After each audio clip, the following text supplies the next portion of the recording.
would like to talk about complex post-traumatic stress disorder, something I've spoken about at one of the exhibitions that I attended with you guys, but it's something I'm figuring that a lot of people have never heard of, and there needs to be more awareness. We've all heard about post-traumatic stress disorder, but not many people have heard about complex post-traumatic stress disorder, and the difference is there's many similarities with flashbacks and nightmares. They're very similar, but the way to deal with PTSD it's usually caused by an incident, like a car accident, or if you're involved in a terrorist attack, or you've been to war. And the way to deal with that is a therapist will go over the incident again and again and again, and examine it really deeply, the time of day, the season, what happened, what it felt like, what it smelt like, what you could see, what you could touch. And the hope is that with repeating this over and over again, eventually the feelings that the memory evokes will dissipate, and this is how we treat PTSD. But with child abuse, when the abuse is prolonged and ongoing over a long period of time and is repeated, then you don't have an incident to go to, and that's when it becomes complex.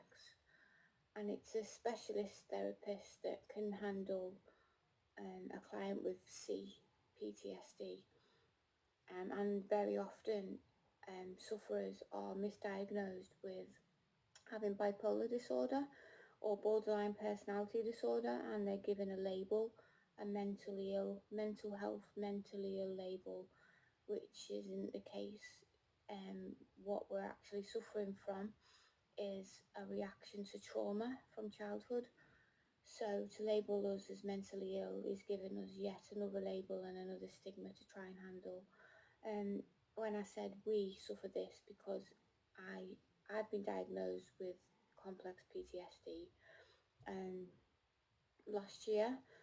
As an adult, I came from a background of child abuse. My whole childhood was littered with physical, emotional and sexual abuse at the hands of both of my parents, and this left me as an adult feeling like an unworthy person and not a normal human being. I felt black inside, I felt damaged, I felt like I wasn't a normal person, a part of society.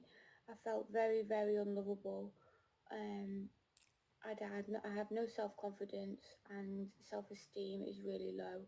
And all these things are common in someone suffering with complex PTSD. So along with the flashbacks and the nightmares and the triggers and the disassociation that PTSD sufferers deal with on a day-to-day basis, we also have these internal feelings about ourselves to try and deal with, and that's a real struggle. And the core beliefs that are rooted in us from childhood are so deep set that they're very difficult to shift, to change. And it's familiar, it's who we are, it's what we know, and to try and change how you feel about yourself is a massive task.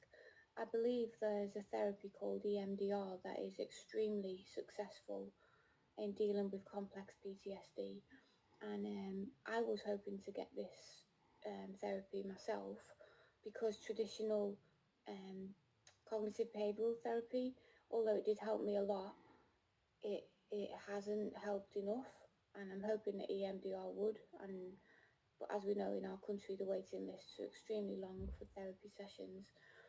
So that's my story, and I hope I've given you a little awareness of complex PTSD. Google it, have a look if you feel this may be yourself and you've been diagnosed with something else. Have a look at online what's said about it and what it entails and the symptoms, and hopefully this will help. Thanks for listening, and everybody, good luck with this exhibition. It's a fantastic thing to do. I'm really proud of you all. Take care for now. Bye bye.